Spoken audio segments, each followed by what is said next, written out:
Hi, welcome to another Small Business Pivots where we have special guests from around the world. And today we've got a doozy because we're talking implementation, systems, marketing, all my jam. I love all those topics. But first, I let our small business owners introduce themselves because no one else can do it like they can. So I'll let you have the floor to do that. Tell us where you're at and what you do. Awesome. Well, first of all, thank you for having me. I am Cori Fonville Foster, the CEO and founder of iRock Marketable Business Solutions. We're a small business marketing firm based out of Virginia, servicing amazing coaches, consultants, speakers, and authors all over the country.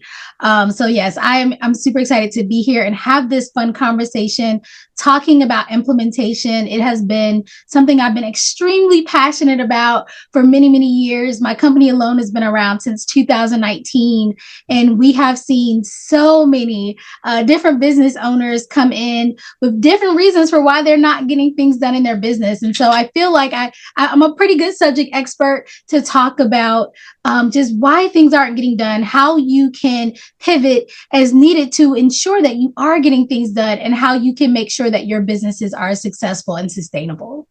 Excellent. Well, this should be a good topic because the show is called Small Business Pivots. So it sounds like we align. Well, Yeah. let's just go ahead and deep dive in. So tell us a little bit about your upbringing because I know a lot of our listeners like to be relatable and, oh, yeah, she sounds just like me. Now I'm even more, in tune with what she's saying. So tell us about your upbringing and then what got you into entrepreneurship. Yes. Thank you for that question because I do agree. I think it's important that, we're getting so much information from all over the place. It's important that we know who is giving us the information because it can determine like how the strategy or the tip is going to work in your business. So a little bit about me. I am a serial entrepreneur. My first business was actually called iRock Mind, Body, and Soul. So I started as a product-based business owner. And I actually started that business not because I wanted to be an entrepreneur, but because I have a rare eye condition that caused me to have to leave my 9 to 5 job, right? I think it's so important to talk about that because some people think you have to be born wanting to be an entrepreneur. That was not the case for me. I was in the medical field, loved it, thought I'd be there forever. And then life happened. And so I ended up trying to figure out what I could do. Like, what was my new thing? What was my new passion, my new identity? And so I said, well, you know what? I like to make people feel good. How can I do that now? And I went ahead and started making my own products. So I was making bath bombs and soaps and healing salves. I mean, you name it, I was making it, candles, things like that. And through that business, I really started to see that there was kind of a gap, right? There was a gap between people who had amazing products and services, but they weren't able to really reach their audiences. I went to tons of like vending events and I talked to amazing entrepreneurs and they were like, yeah, depending on the weather, depending on the traffic to the event, I might make a couple $100. And I was like, but you have these amazing products. And so that made me think, how can I help these people more? And so I ended up closing that business down. Even though it was a good business, it was profitable. I decided to start a different business where I could actually coach those business owners and really help them bring their market to their products and actually make more consistent, sustainable revenue. And that's where iRock Marketable Business Solutions was made. A little bit more about me, just so that I am not just a business owner. Look, in my free time, I'm also a mother of an amazing son. I'm a wife. I am I identify as a Black woman in America. And I also am someone doing business with a disability. I am legally blind, which makes doing business very interesting and fun from day to day. But I do share that because I think it gives me a bit of a better perspective, or not better perspective, but a different perspective on how I do business and the fun pivots that I've had Yeah. to make.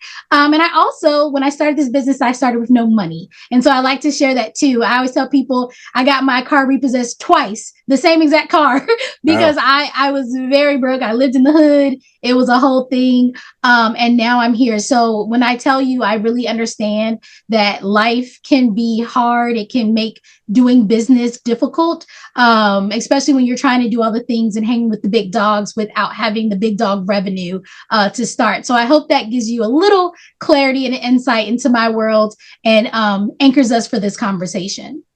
it does. It does. So you're saying you've walked in our shoes.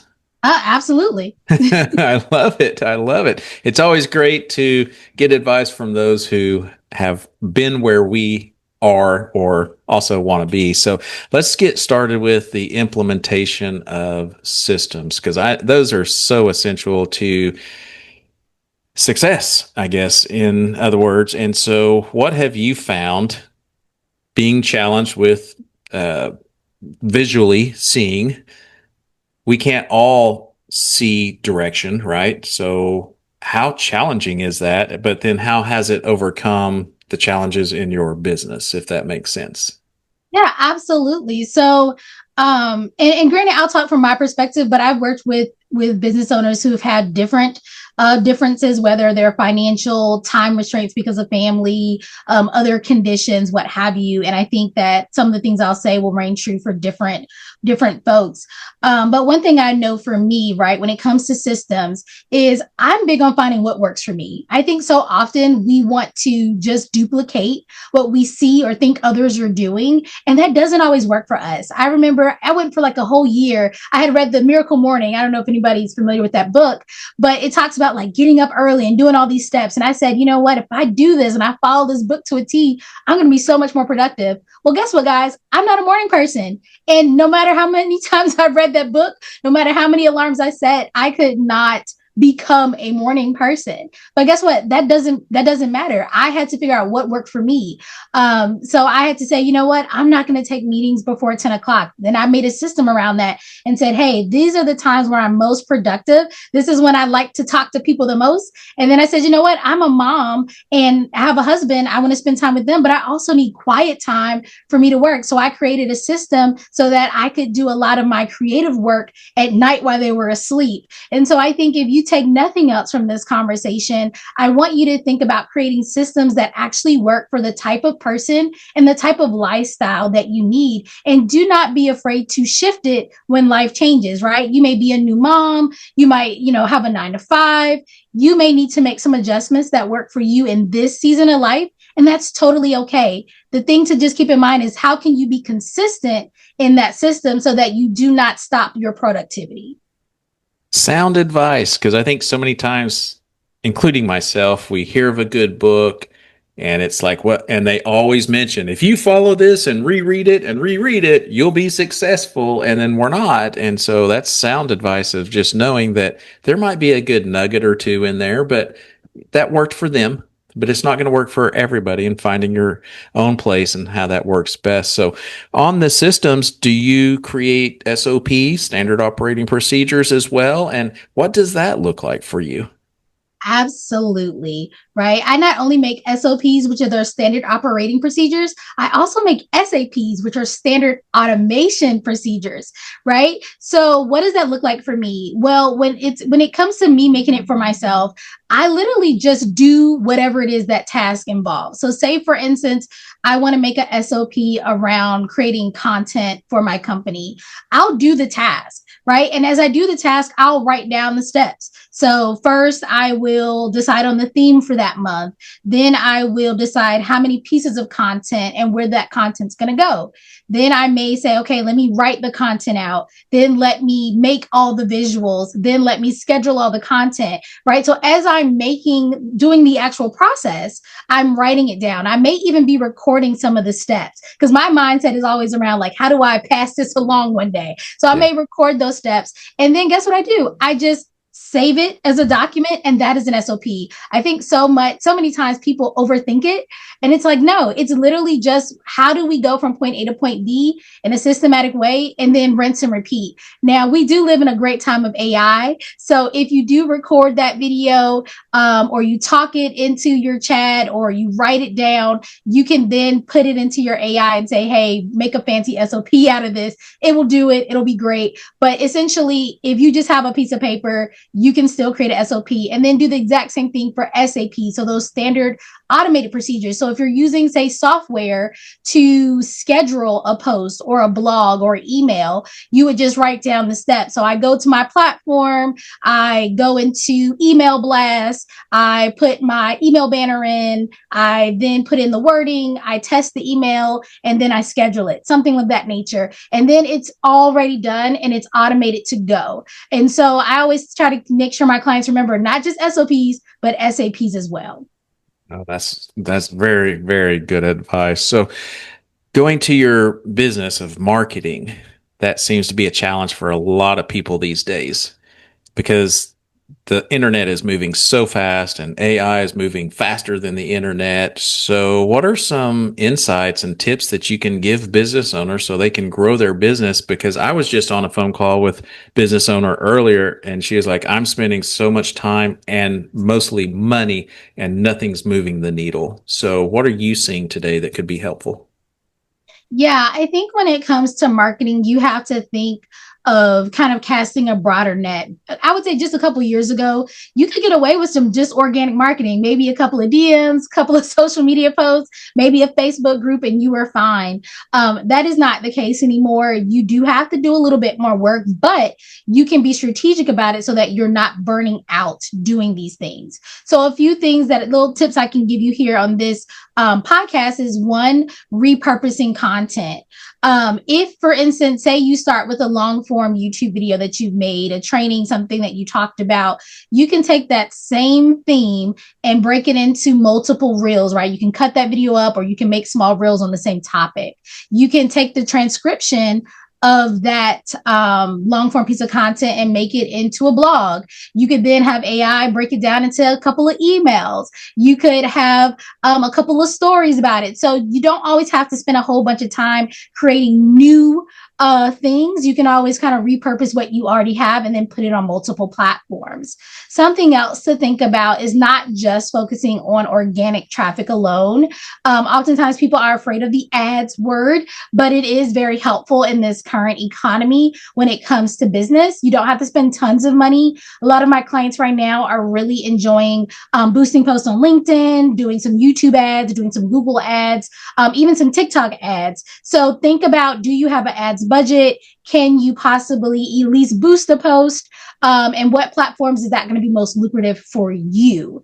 Something else to consider too when it comes to marketing is borrowing other people's platforms. So appearing on people's podcasts like I am today, applying for speaking opportunities at other people's events, going to networking events, right? A lot of these things are free to low cost and they can allow you to get more visibility without breaking the bank. So we've talked about marketing, we've talked about systems, and mindset has a lot to do with that as well. So what are some tips that you have found throughout your entrepreneurial journey that would help others? Oh my gosh, mindset is the kind of end all be all. It feels right. If you do not have the right mindset, business is going to be very hard, right? Business is already a difficult place. I'm one of those people that will not lie to you. Business is hard. If it was easy, everyone would do it, right? You got to be a little crazy to be a business owner. You got to have that leap of faith. You got to be able to believe that something is possible, even if it isn't already created. So you already have a winning mindset if you've gone ahead and started your business. What I want you to do is also have a mindset of what are you willing to do to be successful, right? Because there is, especially in those early stages of business, there's a bit of sacrifice that happens, right? You have to spend that time and or money to get that business up and running. There may be some late nights, some early mornings. I already told you guys I'm not a morning person, but doesn't mean I don't get up and do work. There may be some things that you may have to miss. There may be some hard conversations you need to have with a spouse or family members to say, hey, I'm trying to get this thing off the ground. There may be some stress around the finances, revenue, profits, all of that. And so just having a mindset, a growth mindset to know like you're going to stick in this, you're going to persevere is going to be your first job as a business owner. Then something else that I always encourage my clients to do is really be anchored in their why. This is not something that I invented, but it's something that really is true. If you understand at the deepest levels why you are doing this. Like, why are you a business owner? Because I promise you, it's probably not because of money. Yes, we want to make money, but there was a reason, right? Maybe you were really passionate. Maybe you have a cause that's close and dear to your heart. But there was a reason why you chose to be a business owner. When you anchor your mindset in that why, when the times get hard and things are challenging, you're frustrated and overwhelmed, you're able to still move forward. I find that a lot of business owners are closing their doors not because they don't have a great business idea or a great product or service. They're closing it because they're not willing to adjust or pivot. I love the word pivot, pivot their mindset to one of a growth mindset, to realize that there are things that are going to come up and challenges that they're going to have to persevere through. No matter what we look like, right? Instagram makes everybody look like they're doing so amazing and they don't have any issues. I promise you, every business has issues, roadblocks, struggles. And the difference between a successful entrepreneur and ones who are not is that we continue on. Our mindset is strong enough that we can continue and keep moving in business. So what are some of the things? So you mentioned, let's follow your journey a little bit, because you talked about your car being repossessed. I know if you're an entrepreneur, you can relate to that. We've all had our electricity shut off. We've all lost sleep trying to figure out how we're going to make payroll tomorrow. How do you get through it? We talk about mindset. How do you persevere? I mean, you can say just do it, but there's got to be more to it than that. Absolutely. And I'm going to put a disclaimer out to all my therapists out here. I'm going to tell these people what I do, but it doesn't mean you have to do it. I This is hear what you. works for me. When times are hard, right? Because they will be, especially like I said, I have my visual impairments, and especially back when your girl was broke, let's just call a spade, when I had no money and the times were hard. I used to allow, and I still do, I allow myself to have what I call pity parties, right? There has to be an outlet to our emotions. If not, they stay inside of us and then they affect how we act and move day to day. And so I would allow myself what I would call pity parties. And that was, I would say, okay, based on this situation, how big of an issue is this? If it was a small issue, I would get a small pity party. If it was a big issue, I would get a big pity party. But I would allow myself a specific amount of time to yell, scream, cry, vent to a friend, stranger, spouse, whoever. And then once that time period was over, I had to get myself together, wipe off those tears, and get back to work. And that literally has been something I've done for years. Now, again, some crises are bigger than others. So some pity parties lasted a little longer than maybe I would have wanted them to. But I would say 90% of the time it works, and it allows me to feel the feelings, get the frustration out, and then move forward and feel like I can. Something else that I also do that I think is really helpful, and I've heard from my clients that they enjoy this too, is I pick one day a week. It's called my high maintenance to be low maintenance day, where I try to set myself up for success. So before the struggles even happen, before I get, going in the week and I'm all frustrated and, calls aren't happening or sales aren't coming in, I've already given myself a bit of a buffer by having that high maintenance to low maintenance day where I took care of myself. I took care of my family. What that looks like for me is I take a bubble bath, right? If that ain't your thing, figure it out. Some people like going for walks, reading a book, having quiet time, going to church or chapel, but having a time to do something fun, relaxing, for me to allow me to reset. I also do meal prep. Because, I am a wife and I do believe in making sure my family eats. So I do meal prepping. Sometimes I do some deep cleaning. I make sure my office space is nice and tidy. I try to do anything I can do to set myself up for success prior to all the things kind of falling apart during the week like they usually do. So between my pity parties when things happen and my high maintenance to be low maintenance days, those are two things that really allow me to sustain and have, a pretty even keel type of journey instead of constantly feeling like I'm going up and down during the work week. Yeah. So in other words, it leads to burnout if we're working on the business 24/7. We got to have some grieving time through the ebbs and the flows. So speaking of scaling a business, what are some things that you have learned or witnessed and watched in some of the clients you work with, some best practices to scale a business? Yeah, I love that question because I think the question I get a lot is, when should I be thinking about scale? And truth be told, when you start your business, you should be thinking about scale, right? You do not want to stay in that solo entrepreneur space for too long, of where you are kind of doing all the things. Because a lot of us can, for a while, we can do everything. We can wear all the hats. We can be the janitor. We can be the IT person. We could be payrolls, accountable, HR, CEO, COO, CFO. We can do it all for a while. And then we start realizing we hit a capacity, right? We hit a ceiling. And so I always talk about thinking about scaling from the initial phase. That's why when we talked about like SOPs, I was like, hey, I think about it in a way of like, how do I pass this task along one day, even if it's just me right now? When someone is really mentally ready to scale, the conversation that I always have with them is, what systems or team members can we put in place to get some of these things off of your plate? I think businesses scale the best when a CEO is doing CEO tasks, right? The tasks that only the CEO can do. Anything outside of that should be done by someone else. And then I always get the pushback of like, how can I afford it? So I'm gonna go ahead and address it now, because I get that people are like, I can't afford that. Oftentimes when it comes to scaling, you can't afford not to invest in software. You can't afford not to invest in team. But that doesn't mean you have to go out here and find, $50,000, $100,000 to pay someone's salary. There are so many options out here when it comes to software. There's some free software. There's low cost software for different things. There's also team members that can come on a project basis. They can come in at an hourly rate for short periods of time, for, short contracts that will allow you to find the budget to afford them. And also when it comes to software or team members, my biggest push for you guys when you're thinking of scalability is making sure that you are outsourcing and outsourcing through your software or team members, things that lead to revenue, right? Oftentimes we want to get stuff off our plate that's just annoying us, right? Sending emails, right? Going through that kind of stuff. But think through what can lead to revenue, outsource those things first, right? And give that to your software, to your VA, your assistant, your call setter, your legion, whoever you need, so that when it's time to pay them every month, that revenue, that extra revenue they're bringing in will cover that cost, right? So we just have to be strategic, right, about how we're doing things, but you definitely can scale on a budget if you do it the right way.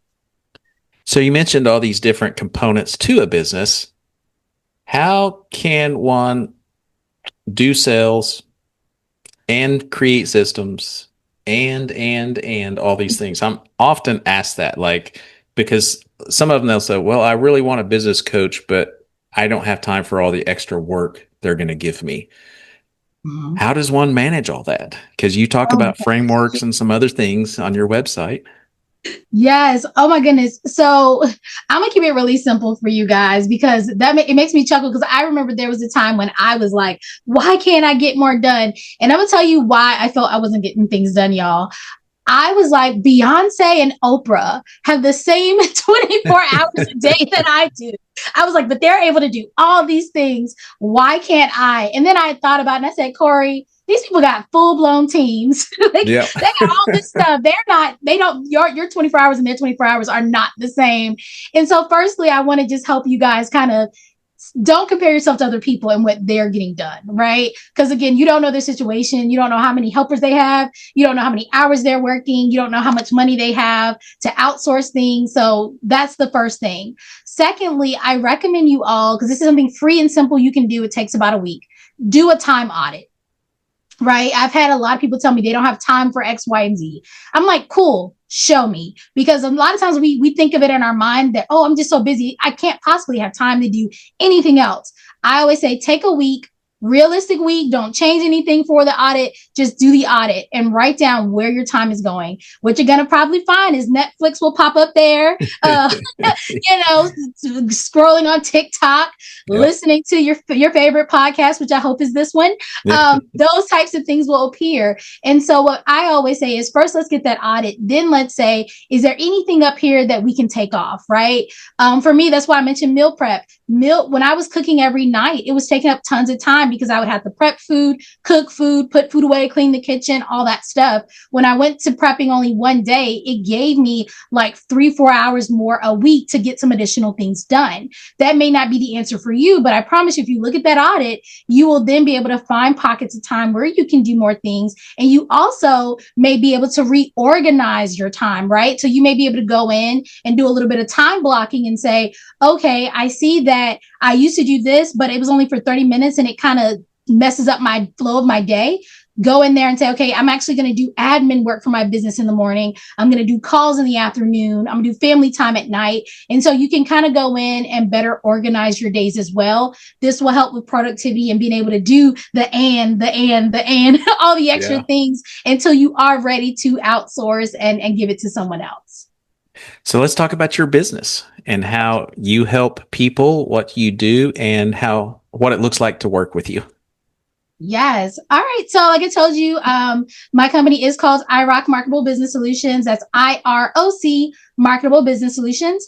And like I said, our jam, right? The thing that we do the best, where our clients feel the most supported is when we work with small business owners who are typically service-based business owners. So your coaches, consultants, speakers, authors, and they are trying to get to that 6-figure mark. A lot of them are in their first 5 years of business.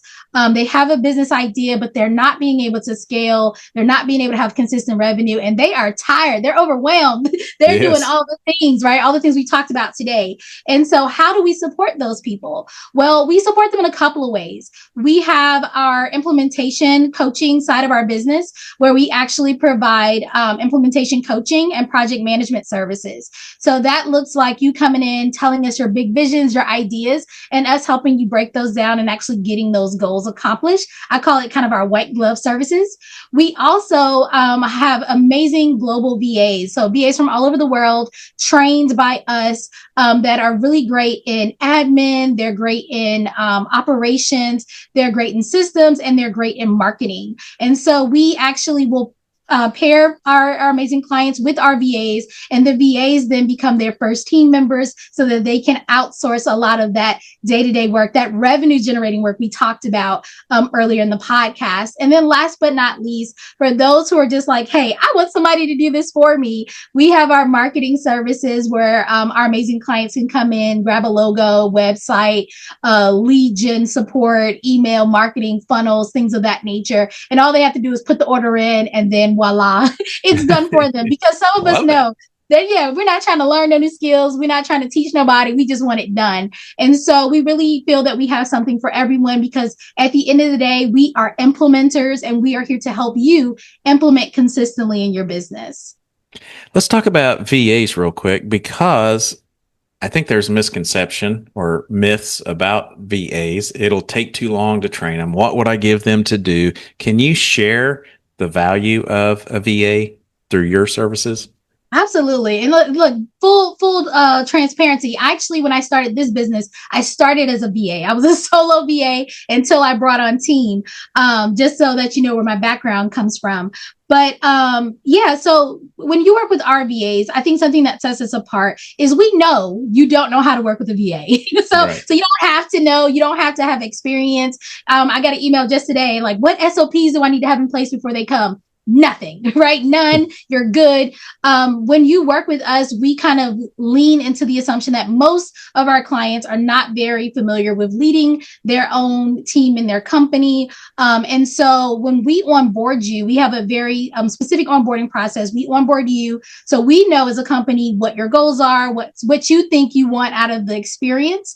We then pair you with a VA that has the skill set to actually do the things that you want, because every business is different. And then we have an onboarding call with my team and your VA and you to really make sure that what you said on paper, what you said to me, actually we all hear, and we have a plan of attack for it. We talk about how you're going to communicate. We talk about if we need to build SOPs as we work. We talk about if we need to build SAPs. We talk about if we need to find new software systems. We talk about what is our projection in the next, 3 to 6 months. We need to bring on additional support, right? So all this is happening in the very first couple of conversations we have with you.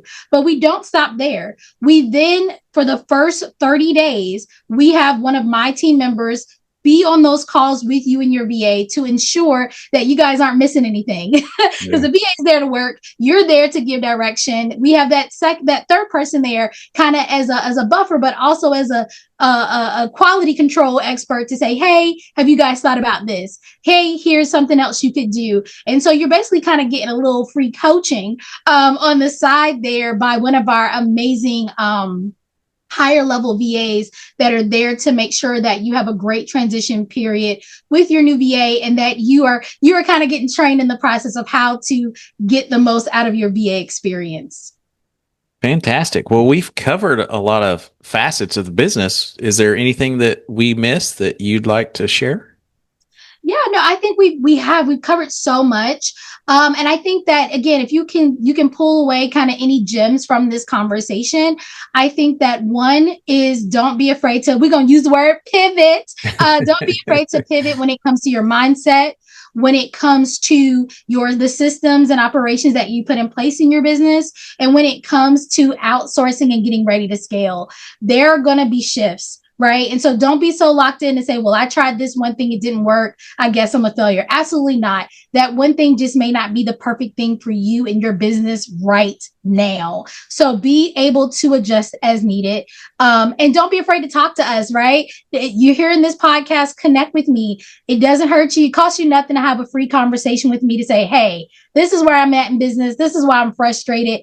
Give me some advice, and I'll be happy to just to help you move on, whether you work with me or work with someone else. I want you to feel confident in the journey that you have ahead of you. What's a example of a pivot that you've gone through? Oh my gosh, I have so many, right? Look, if you've been in business any length of time, you've had a lot of pivots, but I'll give you a really good one because it was really hard and I'm kind of coming out of it right now. So I mentioned that, many, many years ago, like I say, like I'm really old, but years ago, I had my disability, which is an eye condition, caused me not to leave my 9 to 5, right? That was a huge pivot. But while that was going on, because blindness is a spectrum, I was still pretty able to do things, right?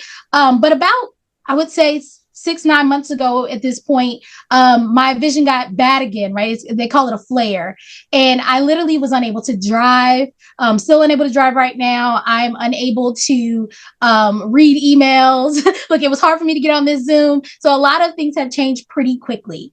And so I remember I had my pity party, right? So I had a nice pity party. It was not a quick one because I was like, oh my gosh, how am I going to get things done in my business? But what I did was I sat with my COO, who's absolutely amazing. Shout out to Lakeisha if you're listening to this. And I said, we got to do things differently. How can we break up all the things I do into new team members? Because we had a pretty small team before. And so we did. We wrote down all the things that I could no longer do comfortably or quickly. And we then kind of categorized and said, well, who can do these jobs? So we ended up hiring a project manager to come on. We ended up hiring an expert for the software that we use the most, which is called Go High Level. It's a great software. And then we also hired an additional graphic designer because I realized it's just too hard for me to make videos and things. And then we also found a really great AI specialist to help us with AI avatars because it is harder for me now to do a lot of recordings. So those are things that we decided to kind of adjust or pivot based on my current needs. Now, I hope my vision comes back. I'm not going to lie to you, but I don't think I'm firing any of these people because one thing I've learned, and sometimes this happens when you pivot, is it becomes a blessing in disguise almost, right? I'm like, oh my gosh, we are moving and grooving a lot faster. I don't have to be the only person coming up with all the ideas. It is amazing. And so if you are in a season of life where you are now having to pivot and maybe bring on other people, do some changes that you're not super excited about, just realize that there may be kind of a light at the end of the tunnel on the other side that you never even expected, because I am just astonished at what my team can do now. They're always telling me new things that I didn't even think about. And I would never have had that opportunity had I not been open to the pivot. Because a lot of times we all have to pivot, but some of us are holding on to the edge of the table, please, I don't want to, right? We're kicking and screaming through it. I say lean into the pivot, guys. Lean into the pivot and figure out how to get to the other side the quickest, the fastest that you can. Because that's where you're going to see the growth. That's great advice. We had a client one time that his spouse got ill and he was worried about the business, and his business is actually thriving now because he had to take time away from the business and he didn't have to hire any new people. The people that were there were able to do what he hired them to do instead of him getting in the way. So, a lot of times it's what can we learn from this and how can we be better? Because you talk about faith and family and all those things. So how do you align those so that your business can grow and scale? Yeah, I mean, I love this question because I think that oftentimes, especially when I'm on podcasts, we kind of just focus on the entrepreneur, right? Us as the entrepreneur, but we're not just entrepreneurs. No. It would be nice, like we would have all the time in the world if it was just that, if we only did business, but we do have things outside of business. We have spouses or loved ones.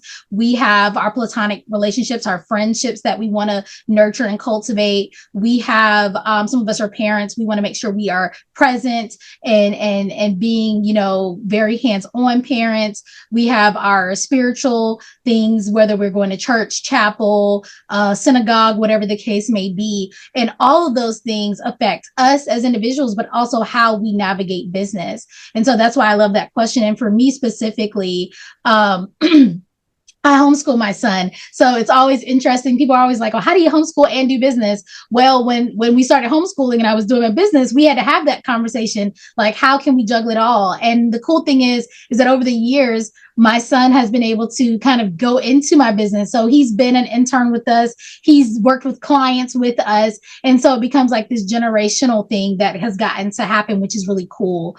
My spouse is really understanding of my business. He's excited with me through my business. He gives me ideas. He also talks me down when I have a hard day. So it's really great to have that. When it comes to friends and other additional family members, they're very supportive of the business, but also the business supports them in some ways. So my COO is actually related to me. I've had past interns who have also been related to me. I've gotten referrals from friends and family for different opportunities in business. And so I think all in all, like my village really supports the vision that I've set. And I know that isn't the case for everyone, but I'm very aware and very honored that that is my situation. And I always suggest to people I come across when they say, I feel really alone in business. I'm like, are you talking to your friends? Are you talking to your family? Are you sharing what's going on? And I think it's just important because business can feel very lonely to find solace, like I said, in your village, again, whether that's friends, families, or your spirituality. I'm always thinking like, hey, what can I give to the universe? And the universe can give it back to me. Yes. Like, right. Sometimes I got to do a little prayer before I have a call with a potential lead. Right. I'm like, Lord, please let me get this client. Right. And so I think, really think through if you are feeling any type of way, again, think about your village, how it affects your business, how it affects you, your mindset, your mental health, and make sure that those things are aligned because it can be very hard. I think most of us would agree it can be very hard if you are doing all this all alone and trying to do it very compartmentalized from your everyday life. Absolutely. And don't be afraid to ask for help. Yes. I know a lot of entrepreneurs may be embarrassed of their financials or the chaos in their business. Don't be afraid to help. We've all been there. We're all there still, just on different levels, right? You talked about Oprah. Well, I know enough about Oprah's story and Richard Branson and all those other guys that they have bigger problems too, right? But they're the same problems, just on a different level. So how can one continue to find out more about you? Any blogs, podcast, LinkedIn that you're on, anything like that? Look, we are everywhere. I always tell people if you want to reach me, the first great place to go is our website. So iRockMarketableBusinessSolutions.com. That's IROCMarketableBusinessSolutions.com. There you can see all about us. You can check out our blogs. You can check out our podcast. You can book a free call to chat with me. Again, tell me all your struggles so we can give you some support. But that is your first line. If you just want to enjoy our free content, feel free to reach out on any social media platform. I'm literally on LinkedIn, Facebook, Instagram, like go down the list, TikTok, YouTube. I'm there. You can search my name, Cori Fonville Foster, or I Rock Marketable Business Solutions. You're sure to find us there. And we are a very hands-on company. So we will see you. We will talk to you. We will chat with you in the DMs. So do not be afraid. Closed mouths do not get fed. So do not feel like you can, that you don't get the opportunity to talk to me, because you do. So that is how you can reach me. And I look forward to speaking with you guys. Well, we try to end with one last question. It's not difficult, but if you were in front of an audience of small business owners, different industries, different sizes of businesses, what's one last piece of advice that's applicable to all of them? It could be a quote, a book, just one last insight. Oh, the hardest question for last. I think, given what we talked about today, and I know we talked about a lot, but I think something that I loved about this podcast is that the idea of the pivot. That's why I mentioned it several times. So I think if I was in front of an audience, anywhere, any business owners at whatever level they are, you are always going to have to adjust. You're always going to have to pivot. And again, if you have that mindset in place that you are always going to lean in to that pivot, you're going to be just fine, because you can always learn new skills. You can always hire new people. You can always start over if you need to, as long as you have that mindset that you will get through it, that you will persevere. So that would be my lasting statement for you guys. I love it. And understanding your why, that gets you through it. Your passion of remembering why you're doing what you're doing. That always pulls me through. This is very powerful. Well, Cori, you've been a blessing to many. I appreciate your time today, and I know our listeners do as well. Awesome. Thank you so much for having me. My pleasure. Thank you for listening to Small Business Pivots. This podcast is created and produced by my company, Boss. Our business is growing yours. Boss offers flexible business loans with business coaching support. Apply in minutes and get approved and funded in as little as 24 to 48 hours at businessownershipsimplified.com. If you're enjoying this podcast, don't forget to hit the subscribe button and share it as well. If you need help growing your business, email me at michael@michaeldmorrison.com. We'll see you next time on Small Business Pivots.